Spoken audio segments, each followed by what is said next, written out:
Karma clap. And welcome back to Gorgeous Pandemonium. That's Charyssa. And that's Gabrielle. We're super excited that you're here with us for another episode where we dive into the big things, the little things, and all the gorgeous chaos in between.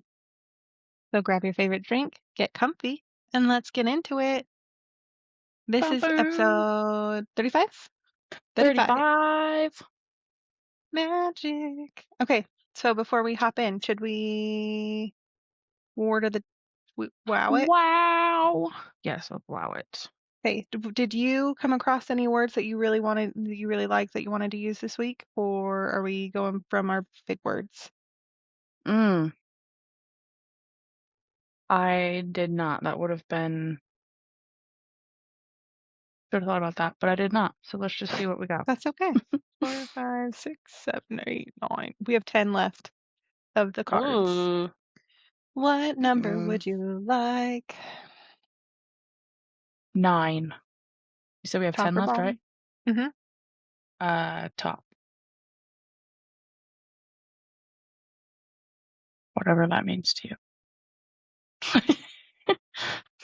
Okay, so our word of the week, our wow, is catawampus. Catawampus. Unexpected and topsy-turvy.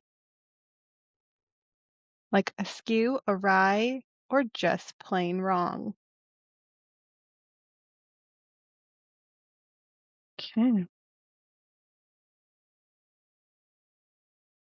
Just plain wrong. Love it. Catawampus.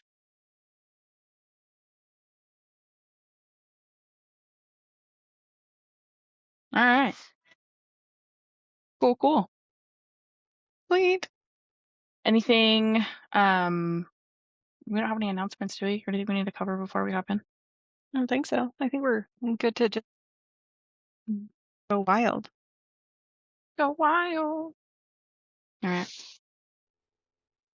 Let's do it. So, today is January 20th. We are, as in the day this is released. This is the week of Martin Luther King Jr. Day. All right, before we begin, we want to name where we're speaking from. We are obviously two white women who have not personally experienced the racial injustices that Dr. King was fighting against, and we don't claim to fully understand that lived experience. We're coming to this conversation as learners and observers, not to speak for anyone, but to study the history honestly, to listen carefully, and to resist the urge to sanitize it. This episode isn't about centering ourselves or our perspectives. It's about engaging Dr. King's work as it was, challenging, disruptive, and often uncomfortable, and recognizing that while this history isn't ours by experience, it is ours by responsibility. Our intention is to honor his legacy by telling the fuller truth, not the convenient version, and to reflect on what his words continue to ask of us all today. Get it, girl. I love that you put that preface in there and remind everyone we are not here as experts. We are here as learners because we still don't know everything. We don't, like you said, we're not privy to that. We don't have that experience. Mm-hmm. Yep. Nor are we claiming to. Nope. Not at all. Okay, so starting out,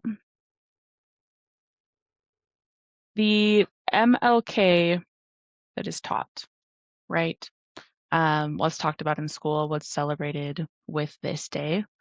We were taught a version of MLK that was safe, sanitized, and stripped of urgency. I'm sure we are all familiar with even just the phrase, the I have a dream speech, right? We may not know the entire speech, but there is part of it that is played and talked about every year at this time. There are selective quotes that are shared. Darkness cannot drive out darkness. Judge not by the color of their skin. Very it's there's a lot of emphasis placed on racial harmony, color blindness, and optimism. But we're missing the urgency of the moment, the demands being made, and the political pressure behind the march. We're missing the conditions that he was responding to: police brutality, segregation, voter suppression, and economic exploitation. Um, there is nonviolence framed as calmness and politeness. He is portrayed as gentle, patient, and calm, and nonviolence is often taught as a way to not make waves, protest nicely, and wait for change. What's missing with this is nonviolence is direct action, disruption, civil disobedience, and moral confrontation. Um, this framing has allowed us to celebrate him without being changed by him. We were taught a version of Dr. King that feels more like a motivational poster than a movement leader. Another big quote is, "Peace is not merely the absence of tension." But the rest of that quote that we don't always get is, "Peace is the presence of justice." Um, Which is there's so true. Oh, I'm sorry. no, go But ahead. that is so true, and so there's such a lack of that in this world right now. And I mean, we all know it. Like, there's no sugarcoating it at this point. Like, you can't turn a blind eye when you see it either on the news or on social media because you're looking at one or the other. Like, you Mhm. can't keep turning a blind eye and pretending like it's not happening when it's literally happening. So, okay, Yeah, sorry. Go on. literally. No, you're good. You're good. Literally happening. So, and it's so interesting, like reading back or learning on this history, right? And I say history, like, I mean, this is these things, the things that he worked on, that he was fighting on, and was in the past. But it's so sad that like we really haven't come past it. Like it's really not the history. Like you're saying, it's still happening. It's still here. It's still very present, and it's May I sad. make a couple more comments real quick? Absolutely, Sorry, I've been so quiet. I've been making myself a cup of hot tea because I am for a reason today. But um, it's chilly. I love how you keep saying that our history that we've been taught has been sanitized because it has for sure. And like you are, where you said that Martin Luther King Jr. has been portrayed more as a motivational poster than an actual like change leader or movement leader is so like on the nose and so embarrassing for 100%. for society that Yeah. someone who was so radical and so disruptive is just a mascot now. Like, Mhm. that's gross. Yep. Not him. He's phenomenal in all of the ways, 100%. but The way that it's being, I mean, sanitized. Yeah, I was trying to think of uh another word, but yeah, the way that we're not getting so I was going to say the way that we're not getting the whole story and the whole picture. And I say that in regards to like what what is mainly put out there and what is mainly like taught in school, right? But as absolutely. adults, we also have the responsibility of like teaching ourselves. Like we shouldn't just take the things that we're taught because like obviously as kids, right? Like it's I mean, kids have so much curiosity and I love that and I like encourage all, not that we have children listeners because we shouldn't, but we encourage all children to like embrace their curiosity and like really, find out things for themselves. But it's because it really is like in school and in controlled environments, like we're not taught everything. We're taught what they want us to be taught and what they want us to see. Absolutely. So I, yeah, I mean, a big challenge to all of our listeners is educate yourself. Like we as adults, we as Americans, we as, I don't know, human Humans. beings, like we have a responsibility to educate ourselves. Mhm. And that also means do your own research. Don't expect people who do know the information or who have experienced things to educate you. Like go and do your own research. Because you don't know where they actually got their research from, and you also don't know if they are biased either way. Hmm. So, And it's no one's responsibility to educate you but your own. mhm. Yes. Um, let me see. Sorry, one second. You good?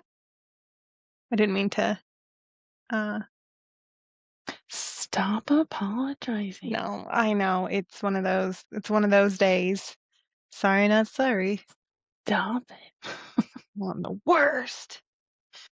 No, honestly, that's what I love about our conversations, though, is like we have an outline, but we go where we go with it, and that's great. I'm just looking Mhm. to see because there's, I mean, a lot of important things to cover with this. So I just want to see if I hit the things with this first section. Um, okay, and this is just gonna kind of be all over, and that's okay. Um, so when again, like the things that we're taught, it's very simple things, right? Um, economic justice is rarely covered. The things that he did, the things that he was working on, um, one of those being the Poor People's Campaign.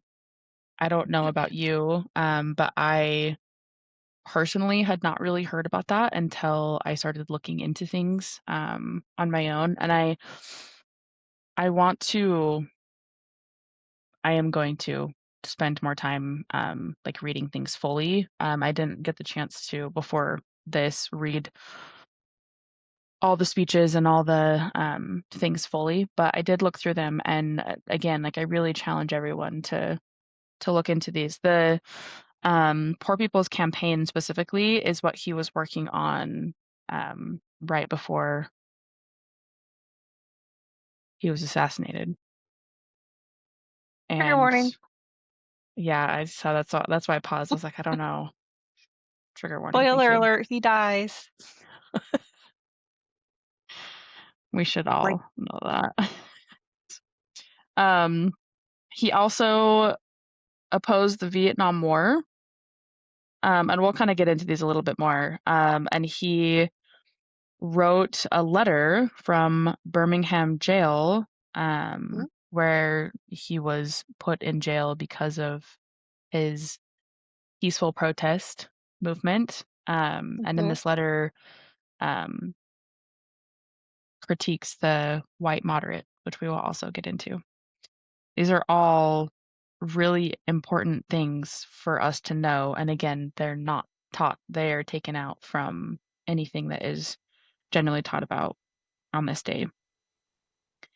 He's usually taught as a symbol of harmony, not as a radical critic of injustice. And yeah, we'll move into some of these other things, but it just.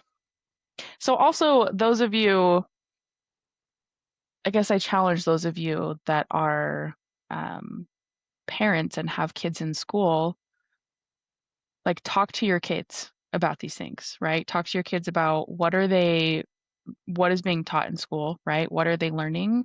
And like learning things together. Obviously, each of you as parents has your own discretion on, I guess, how you want to share things with your kids and move through those things. But just understanding that at school, like, they're not going to truly be taught everything they should know. They're not going to be taught everything about history. It's our job to help them with it. And keep in mind, like, what they're teaching I'm sorry, I just keep hopping on in here, and you might Yep. be That's what you're coming here to for. talk about this, later on, but, like, you guys we need to remember, like, the version of history that they are teaching kids, especially now, has been this is it's been whitewashed and created and twisted in a way that is palatable, and that is not honest history. Honest history is not palatable. It is disgusting. It is made that way so people can ingest it better and think that we are still superior. I say still. No one is superior to anyone, but you know what I mean? Like, Yeah, yeah. that our To history really maintain isn't that that feeling. bad. Yeah, Mhm. because everyone's feelings matter so Yeah. much. And it's history, and we've overcome it, and things are so great. And it's not that way anymore. Mhm. Lies everywhere. Lies. All Sorry. lies. Okay. But I'll get off my no, I was just thinking of I don't know what movie it's from. I feel like it's from a kids movie, and someone's like, "You sit on a throne of lies." It's Elf. Oh my god, yes, it is. Thank you. When he's calling out Santa. Yes, that's right. Yeah. You You're smell not like Santa. I know him. cigarettes. Yes, you sit on a throne of lies. But honestly though, like it's so with saying like we're making it so people can ingest it, that it's so true though. Like if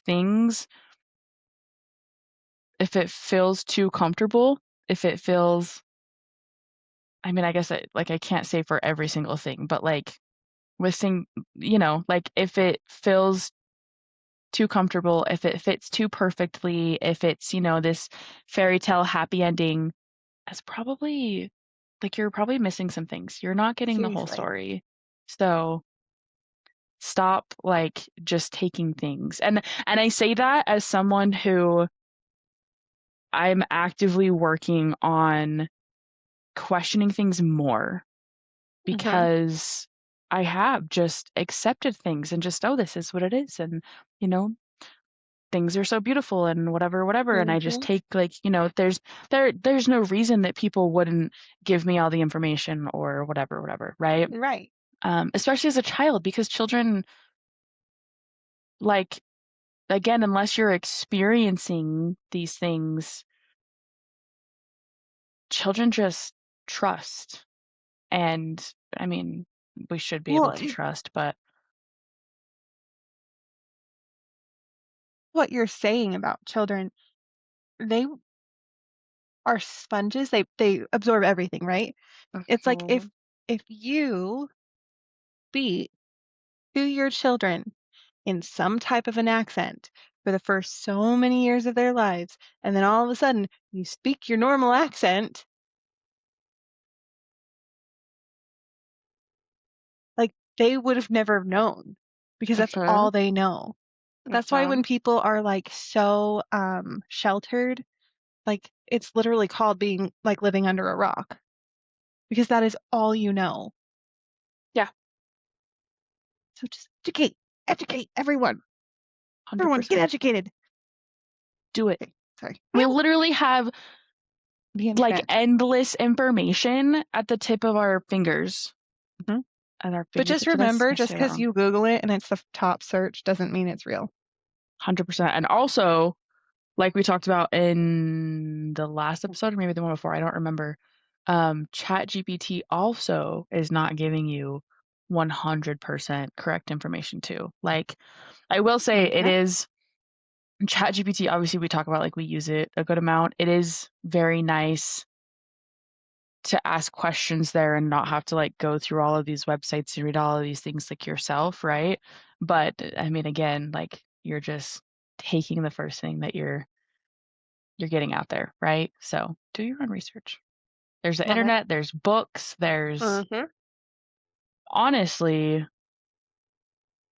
there I mean MLK, a lot of the stuff that he did was in the 70s, 60s and 70s, which is not that long ago at all.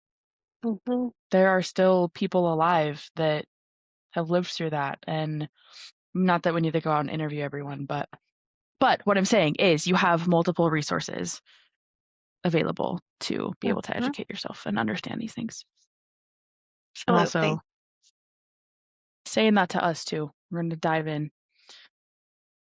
Um, yeah, a lot of the reasons that, I mean, again, like you said, that not all this information was taught is to keep people, well, I guess to keep certain people comfortable, and to not critique. Well, I'm like we said, a lot of these things are still happening. So showing everything would show the critiques of the US system, the challenging of authority, and I mean, again, creating discomfort, right? Um, we are going to talk through some of the things that he did that we weren't taught. So the more radical his message became, the more dangerous he was considered. He explicitly named economic injustice as a moral failure. He supported labor unions, fair wages, guaranteed income. He said that America had socialism for the rich and rugged individualism for the poor. Um, so he was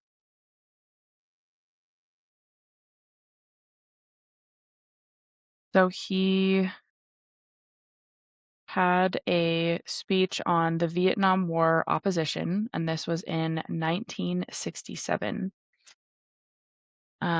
In this,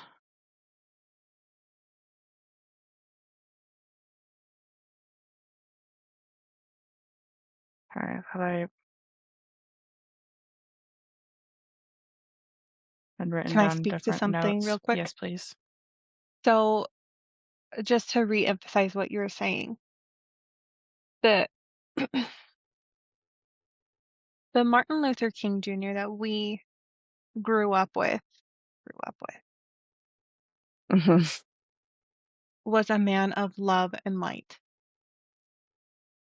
Was a man who just wanted people to be equal based on race. That's it. I didn't know until I was a grown ass adult that he was not, that he criticized capitalism at all. I had no Hmm. idea that that was a thing until I was an adult. And I had no idea that he was in opposition of the Vietnam War. Because how would I know that? I learned about Martin Luther King in school, and he was a man of loving kindness and loved everyone and loved everything. And just wanted everyone else to love each other and be Hmm. treated equally. Yep. He was not an angry man, So he was a soft man. peaceful and He was so loving. Yep. peaceful. Hmm. Ugh. But yeah, no, he had more depth than I ever realized, which is Hmm. shitty on my part, which was a failure on my part until I started learning more. Well, and it's like to a point. Yeah, I mean, I think I've already said it's just sad how much it's controlled and sanitized and whatever that they're teaching us. Like we should know the full history. We should know, yeah, we should know these things. We shouldn't have Hmm. to. I mean, I guess to a point, like we should always, no matter what you're being taught, like you should, educate yourself and make sure that you have the whole thing. But yeah, I mean, there is a lot. Like there's a lot that we didn't know, And Exactly. I'm sure that there's, people listening. Maybe y'all don't know the things that we're talking through. So Yeah. it's ridiculous what it Yeah. is. It is Catawampus, just plain wrong. Oh, yeah, it is. Oh, Okay, yes. you were talking about the Vietnam War and his speech Yes. against it, in Yes. opposition of it. So Yeah. he, and I also didn't realize, I don't know if you knew, but I guess I don't know. I thought he was just a person like,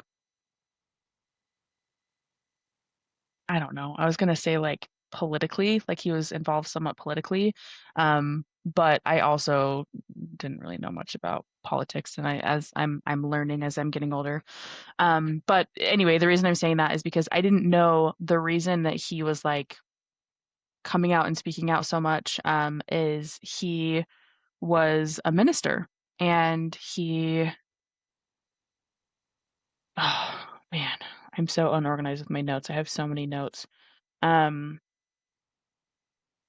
I'm just gonna try to speak from what I was reading. He was a minister and was involved with multiple other like religious organizations and um activists and supporting, I mean, human rights and racial equality. And so doing work in like multiple areas going across like different states and stuff like that's how he came up. And anyway, I didn't know that.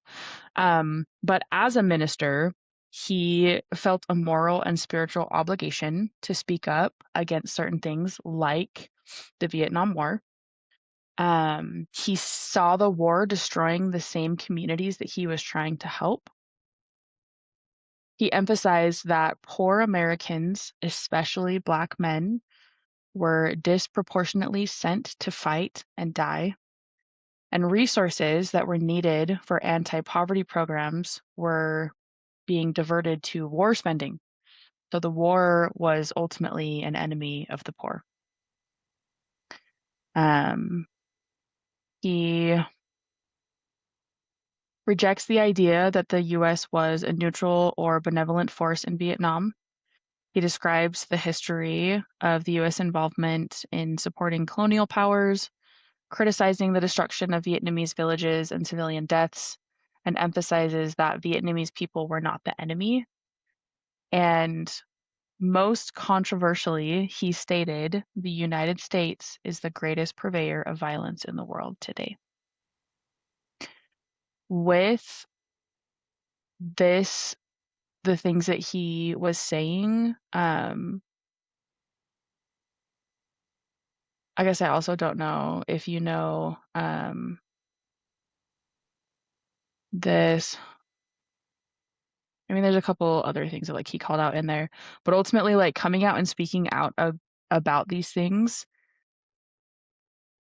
he lost a lot of support and became super unpopular. He had media outlets speaking against him. He had political allies stepping back. He even had activist groups stepping back because I don't know specifically. Something I read was because they were afraid of like losing funding and support, but a lot of people stepped back after he came out and spoke his truth Yeah, about well, that. he was living like this was during Jim Crow law or era. So everything was segregated. Hmm. Everything had to be because of that law, like those laws that were in place. And so like it's shitty, but like being devil's advocate over here, like I can see why a lot of people did step away living in that time Hmm. because how scary is that? Because the forces Martin Luther King Jr. was going against was not just going after those actively fighting with him. They were going over the families. They were going after the families, after the children, after the people who had nothing to do with any of it, right? Hmm. And that's so shitty, but classic Sorry, guys, but classic white people, like 100%. the cheap shots, let's be honest. Mm-hmm. Okay, go back. Go. Go. Okay. Um, yeah, it's well, and this is, I mean, to your point of like that's scary and that's like it's showing so many things. Like this is why we weren't taught about this. Um, it just points out things that, I mean, like we said, unfortunately are still real today. Um, but he, despite all of this, despite people stepping back and not supporting him as much and, distancing in whatever way they did, he never retracted or softened his position. He stood strong in it. And I mean, that speaks volumes. It really does. Um, this directly led into his work on the Poor People's Campaign. And it also showed that his opposition to the war was rooted in ethics, not politics. Like everything that he was doing was rooted in ethics. Mhm. Um, and the Poor People's Campaign, and it was so the Poor People's Campaign, I think it only went on for a year. Unfortunately, after his assassination, it wasn't something that continued. So it was from 1967 to 1968. It was a multiracial campaign focused on poverty, not just race. It included Black Americans, white Appalachians, Latino communities, and indigenous peoples. The goal was to pressure the federal government to address systemic poverty. The campaign called for guaranteed income or living wage, full employment, decent housing, access to education, food security, and healthcare. He believed that poverty was structural, not the result of individual failure, which unfortunately, this all still rings very true. Mhm. With what he was doing, he challenged capitalism and economic inequality. He was asking the government to redistribute resources. Um, and he was, when he died, he was in, or what was happening when he died, he was in Memphis supporting sanitation workers on strike. They were demanding fair wages and humane working conditions. And the campaign continued briefly after his assassination. Protesters set up Resurrection City on the National Mall, but without his leadership, momentum faded, and many of the demands were never implemented. It's stated to be one of the most radical projects of his life. This and obviously what he came out with on the Vietnam War positioned him as a threat to political and economic power structures.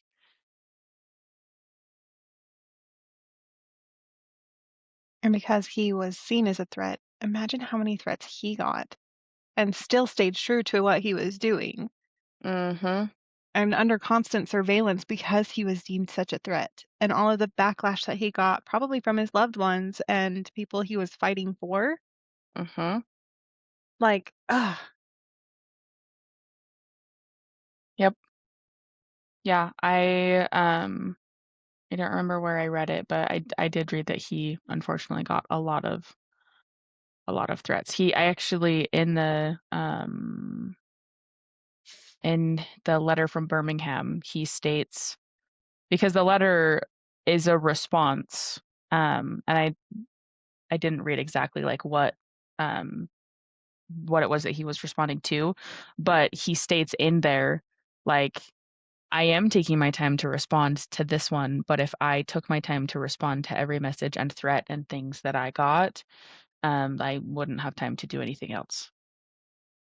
My secretaries would literally just be sending mail. Um, yeah, but all of this, like, it,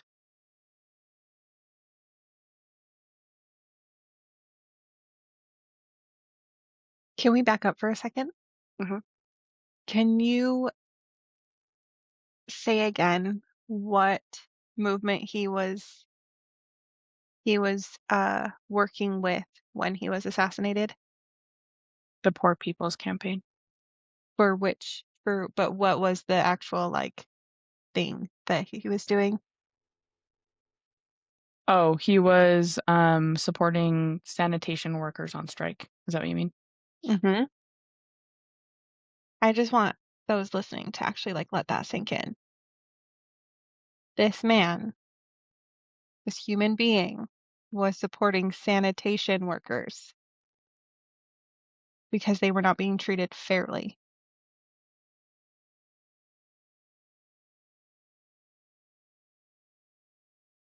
Mm-hmm.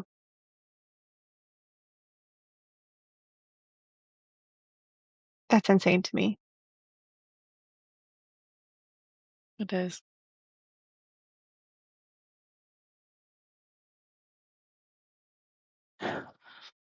I mean, all of it. I mean, the whole shebang, absolutely, the whole shebang is just catawampus altogether. But like, Catawampus, yes. 100%. Um,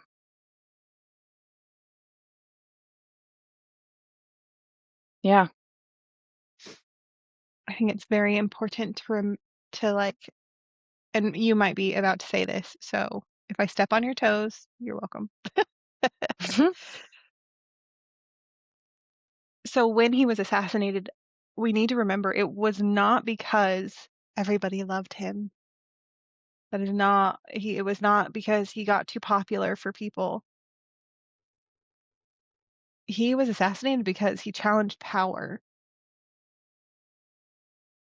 That's it. And this is going Mm-hmm. to sound very immature probably. But this man gave his life. His life was taken from him because people were having a pissing contest because of this stupid greed.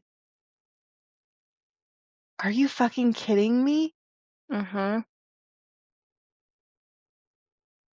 And like it enrages me, right? What the fuck do you guys think is happening right now? 100%. Like people are dying left and right because they are challenging the powers that are. Mm-hmm. And instead of, oh, I think I'm getting ahead of myself. I need to calm down. Go ahead. Take back the mic, please. Okay. I mean, we love hearing what you have to say, but if you feel like it's not right, Not yet. Not yet, okay. because I know that you had talked about a few things that you're gonna point out, and this will come Okay. back later. Don't worry, I'm not done. Okay. Cool. Cool, cool. Um, yeah, I mean, to what you're saying, like he gave his life. He, like we touched on, death threats were frequent. Like he knew that he was likely to be killed. He was, I mean, he was seen as a threat, right? He was constantly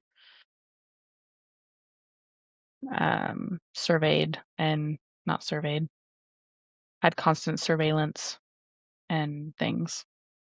But he still moved forward with it because he knew that what he was doing was right. Um, a big thing that he said is, all right, so speaking on um, the white moderate, I wanted to read a section from the letter from Birmingham, which again, if you don't know the letter from Birmingham, he was writing and he was responding to a statement calling his activities unwise and untimely. And this was in regards to a peaceful protest um, where protesting the segregation and businesses that had the segregation signs out ultimately because there was an agreement. I think it was law, but there was ultimately an agreement that that would not be a thing anymore, and Mhm. like there was specific business owners that were supposed to take those down, and they came down for a very short period of time, but then they went back up. So um, he talks a lot in here about how we because specifically, again, it calls out, they called his actions unwise and untimely. And he talks a lot about the timing of things and how they waited and they waited and they waited and they tried to negotiate and they tried to talk and nothing came of that. So they did a peaceful protest, which again was non-violent. Doesn't mean it's comfortable or not confrontational, but they were not violent. Anyway, in here, he calls out the white moderate, and I wanted to read a section of this. Please do. I must make two honest confessions to you, my Christian and Jewish brothers. First, I must confess that over the past few years, I have been gravely disappointed with the white moderate. I've almost reached the regrettable conclusion that the Negro's greatest stumbling block in his stride towards freedom is not the white citizens' counselor or the Ku Klux Klanner, but the white moderate, who is more devoted to order than to justice, who prefers a negative peace, which is the absence of tension, to a positive peace, which is the presence of justice, who constantly says, I agree with you in the goal you seek, but I cannot agree with your methods of direct action, who paternalistically believes he can set the timetable for another man's freedom, who lives by a mythical concept of time, and who constantly advises the Negro to wait for a more convenient season. Shallow understanding from people of goodwill is more frustrating than absolute misunderstanding from people of ill will. Lukewarm acceptance is much more bewildering than outright rejection. I had hoped that the white moderate would understand that law and order exist for the purpose of establishing justice, and that when they fail in this purpose, they become the dangerously structured dams that block the flow of social progress. I had hoped that the white moderates would understand that the present tension in the South is a necessary phase of the transition from an obnoxious negative peace, in which the Negro passively accepted his unjust plight, to a substantive and positive peace, in which all men will respect the dignity and worth of human personality. Actually, we who engage in nonviolent direct action are not the creators of tension. We merely bring to the surface the hidden tension that is already alive. We bring it out in the open, where it can be seen and dealt with, like a boil that can never be cured so long as it is covered up, but must be opened with all its ugliness to the natural medicines of air and light. Injustice must be exposed, with all the tension its exposure creates, to the light of human conscience and the air of national opinion before it can be cured. Jesus. Uh-huh. Jesus. Jesus Uh, Christ. Holy cannoli. uh-huh. Are you for real right now? Yup.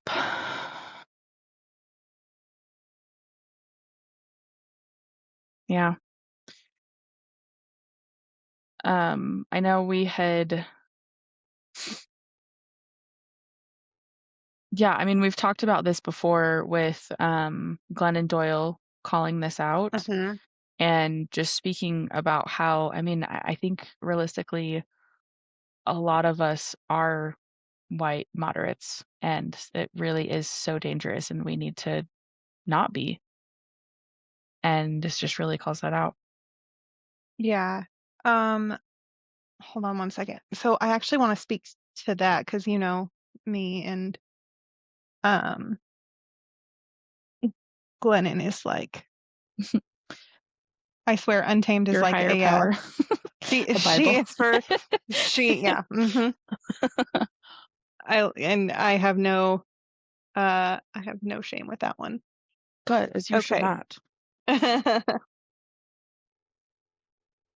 Okay.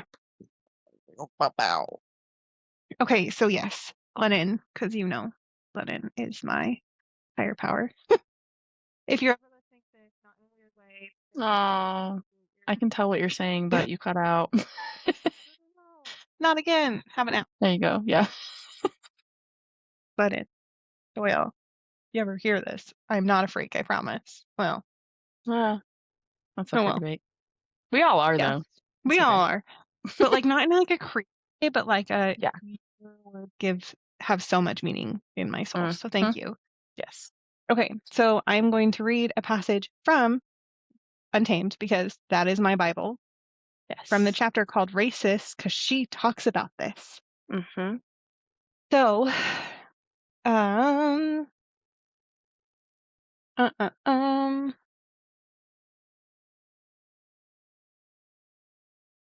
she was okay. So being part of the white moderate, I don't think enough of us realize that we're part of the problem.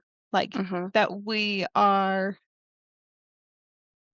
the white moderate, right? People don't realize that they're part of the problem. They think that they're part of the solution because they're so Switzerland, like they're so like neutral. Mhm. Nothing against you, Switzerland. We love you. Just a term. Like we're just like you're just super neutral. Mhm. You're not here to create waves.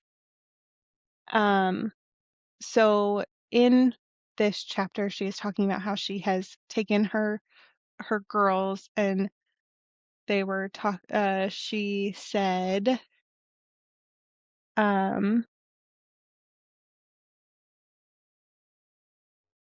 uh, uh, um soon after that conversation with my friend, I sat on my family room couch and patted a spot to my left and one to my right. I said to my daughters, "Come here, girls." They sat down and looked up at me. I told them that while they were asleep, a man who was white had walked into a church and shot and killed 9 people who were black. Then I told my daughters about a black boy, their brother's age, who was walking home and was chased down and murdered. I told them that the killer said that he thought the boy had a gun, but what the boy really had was a bag of Skittles. Amma said, why did that man think Trayvon's candy was a gun? I said, I don't think he really did. I think he just needed an excuse to kill. We sat with all we sat with all of this for a while. They asked more questions. I did my best. Then I decided that we had talked about villains for long enough and decided to talk about the heroes, or we needed to talk about heroes. I went to my office to find a particular book. I pulled it down from the shelf, came back to the couch, and sat between them again. I opened the book and we read about Martin Luther King Jr., Rosa Parks, John Lewis, Fannie Lou Hamer, Diane Nash, and Daisy Bates. We looked at pictures of civil rights marches and we talked about why people march. Someone once said that marching is praying with your feet, I told them. Emma pointed to a white woman holding a sign marching in a sea of black and brown people. Her eyes popped and she said, "Mama, look. Would we have been marching with them, like her?" I fixed my mouth to say, of course we would have, baby. But before I could say it, Tish said, "No, Emma, wouldn't have been marching with them back then. I mean, we're not marching now." And how shitty is that? That a kid can see that. And like, granted, this is a few years old and she's not so much a kid anymore, and they do so much good. But Mhm. like, the point But of that still. passage is if you're not angry enough and you are not doing something at this point, you are the white moderate and you are the problem. Mhm.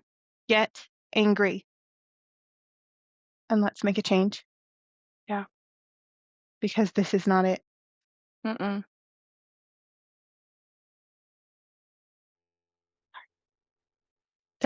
Don't be sorry. I was gonna get a lot more out, but I can't. I can't because I will start crying. That's, yeah, Ah, anger that's okay. tears, not sad tears. Anger tears. 100%. Yeah. Yeah.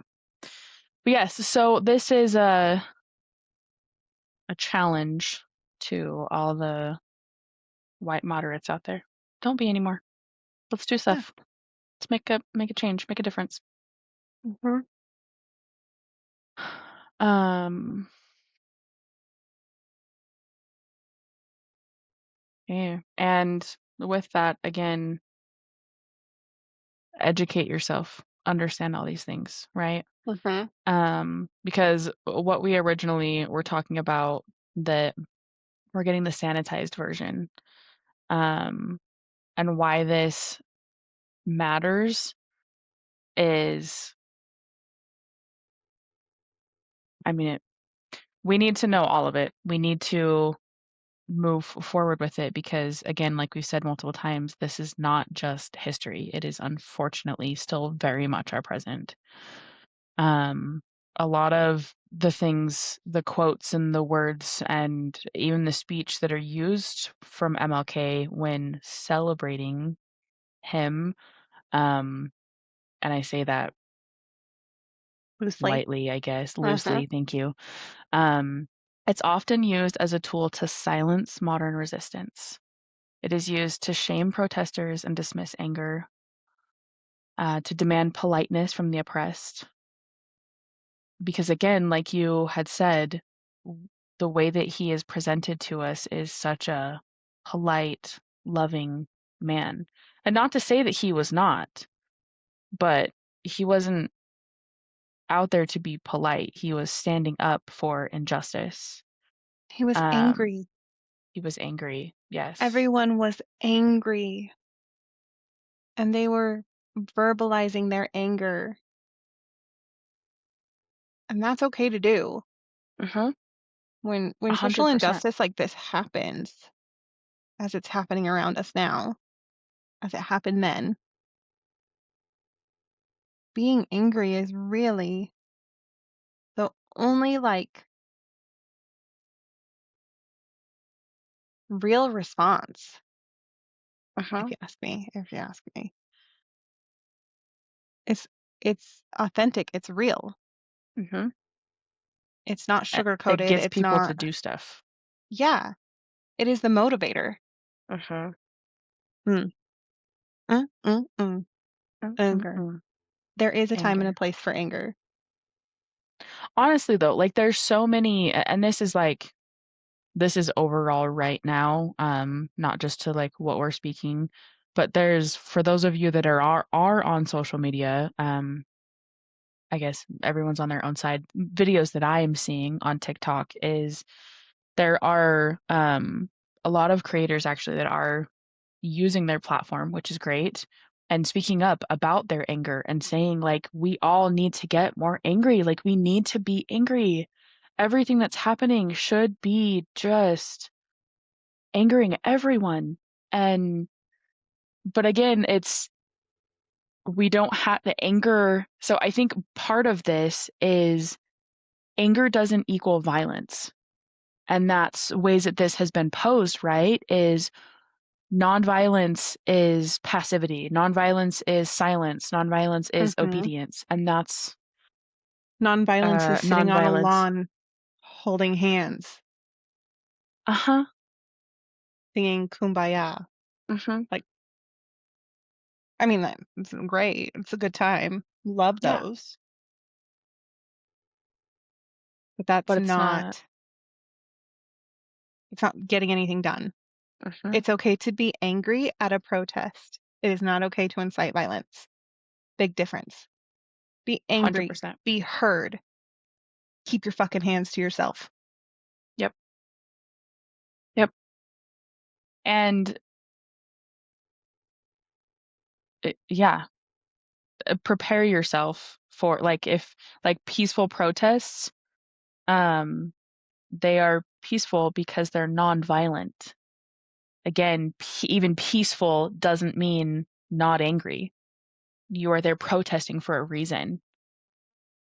You have passion for this, but that doesn't mean that we need to get violent. And understanding that if the opposing party or people do get violent, still doesn't make it okay for us to, not us, but anyone, to retaliate back and be violent back. Because that is the whole thing of peaceful protesting and nonviolence, right? Is maintaining that. Um, and I know that specifically with the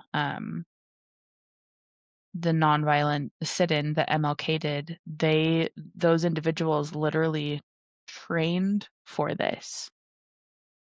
Like I don't know, I have heard it in the past, but I can't quote it all right now, but I know that like they went through some pretty intense things of like having violence happen to them and just sitting there and helping themselves to sit there and not react and not be violent back. So anyway, again, nonviolence doesn't mean that you can't be angry. It just means that we're not out there physically hurting people.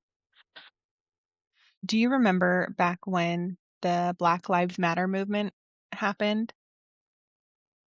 Mm-hmm. They were doing peaceful protests at the Capitol, and people were so angry and inciting violence against those of color. And there were some, not all, not enough, absolutely not enough white folks there, but some that physically became a peaceful barrier between police or those trying to be violent against those protesters. And that is so beautiful. That is beautiful. And it's like, granted, today we don't have that luxury. A lot of the time, we don't have access to or the luxury of, not saying it was a luxury to have to go through that training, Yeah. but it is something conscious in your mind that you can say, fuck it,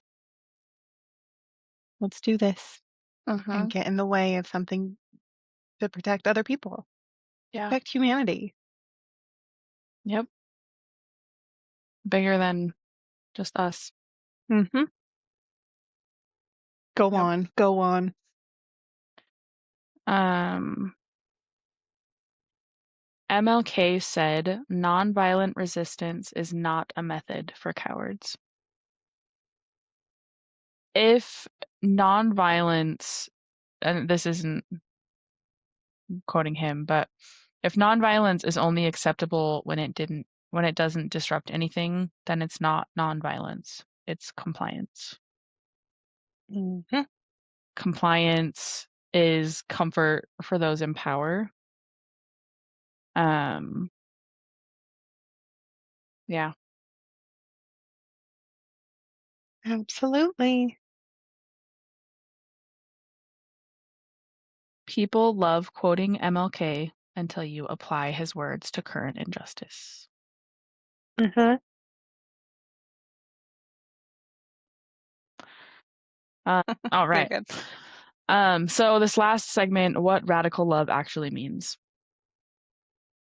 MLK's love ethic was demanding, confrontational, and transformative. Love is confronting systems, refusing to dehumanize even while resisting, and showing up again and again. He stated, love is the only force capable of transforming an enemy into a friend. It is accountability, not silence. It tells the truth. It names the harm. It doesn't prioritize comfort over justice. Radical love doesn't avoid conflict. It tells the truth in a way that makes healing possible. MLK warned against the white moderate, as we spoke to, more devoted to order than to justice. And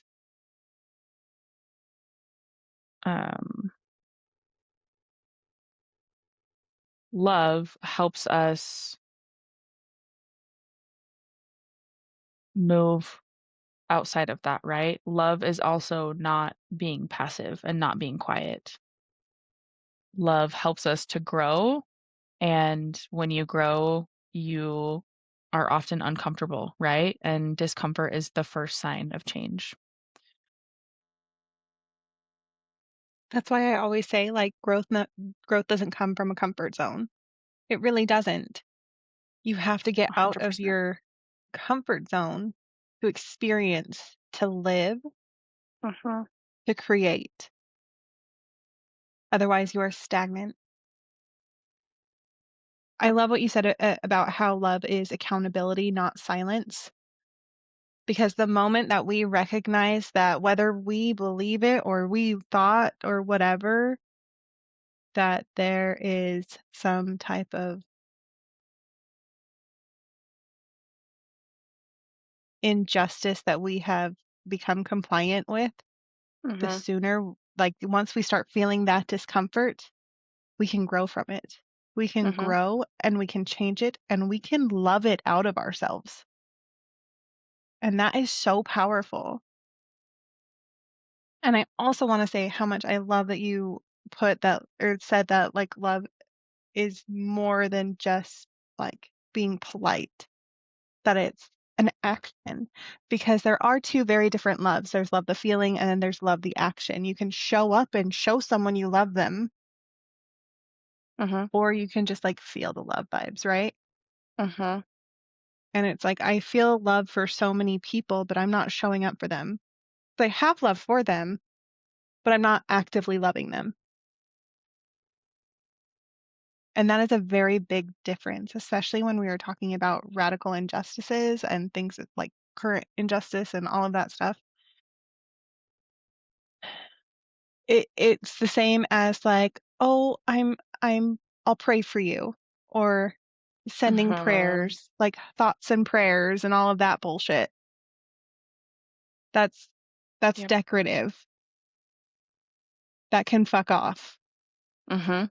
The only love I want and need that people need right now is love as an action. We need to show up for each other. I love that call out.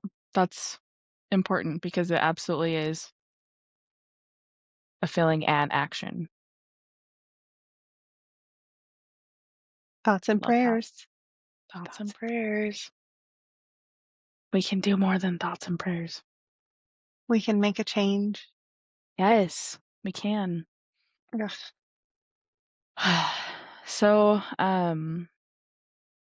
yeah, I think that actually kind of wraps up what I'm wanting to speak to.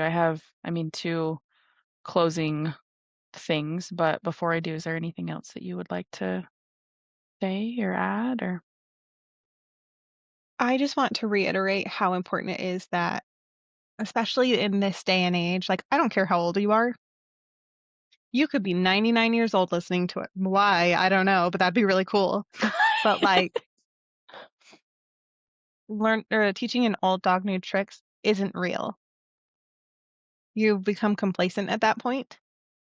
So get out of your complacency and educate yourself and become a better person.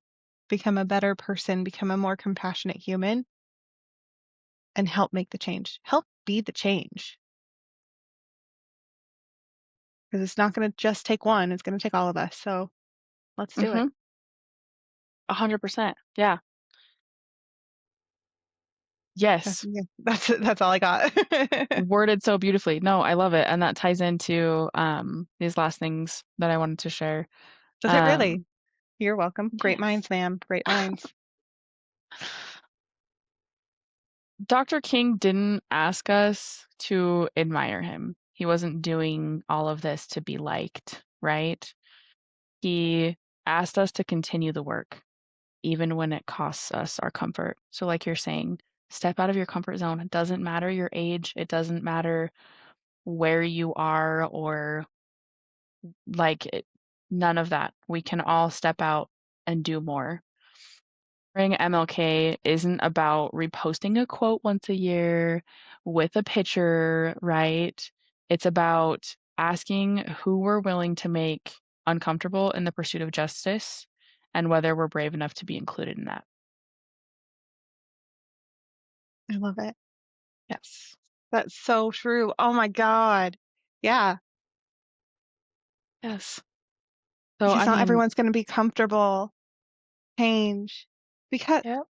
because a lot of people right now are thriving on the injustices, like the injustices that are happening.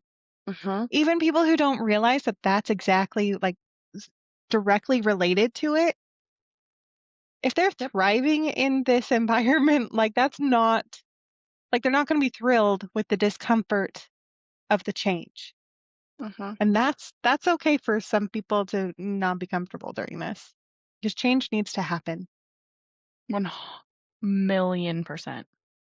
Because discomfort has to happen in order to correct what everyone has become complacent with. Yep.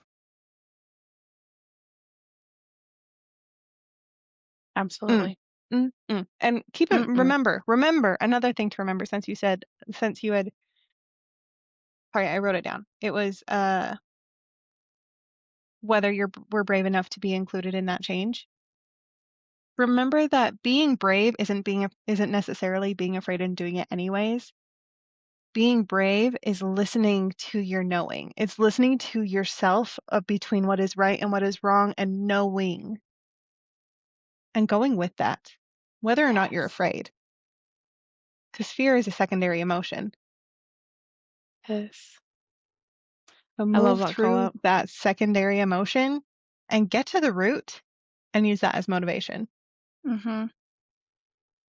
And that's the thing, like, understand your knowing, like you're saying, listen to what you know is right and what you're feeling, your intuition. Like, I don't know. I mean, obviously not everyone is ever going to agree on everything, but I'm just saying, even if you're comfortable and things are good for you, that's great. But like, look outside of yourself. Look at other individuals. We are all human beings. We all deserve to, I mean, have a place of comfort, right? Some people don't Hmm. even have comfort to step outside of. Hmm. So those of us that are in areas of comfort, we definitely need to step out and do more, show up, get angry, be peaceful and Exactly. nonviolent, but be angry. Yeah. I was watching on oh my God. I want to say Jimmy Fallon. Anyway, I was watching a show, talk show.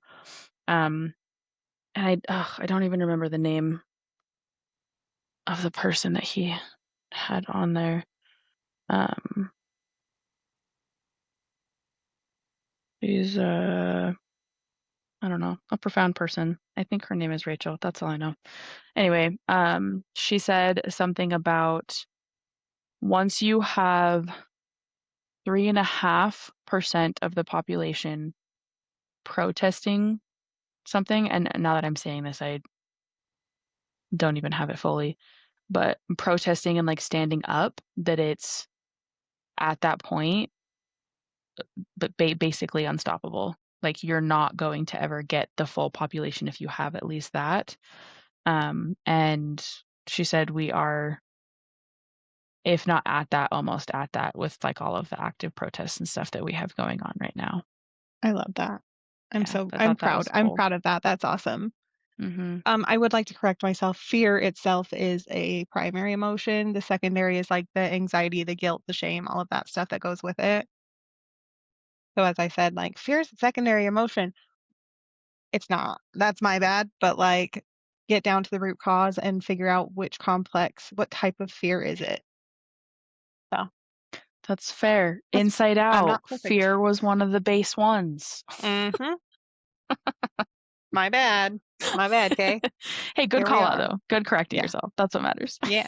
Accountability, motherfuckers. It's not hard to do. Yes, exactly. Sometimes it's uncomfortable to admit that you said something that It's was not right, but it's okay. seriously. We grow in places of discomfort. Yeah. See, did you see how much I grew just then? What a catawampus world we live in. Oh, seriously though. Okay, so that's a wrap on this week's episode. We we Sorry. hope you had as much, I don't know what I Fun want to as say, we did. fun this time. Well, I We hope it hope was that as you had some, enlightening. yes. We hope it was enlightening. Hopefully you had some realizations or I mean are already out there doing the things. Um but yeah, I mean we hope that you stayed with us the whole time. We appreciate y'all being here with us. Don't forget to give us a review and comment your favorite moments.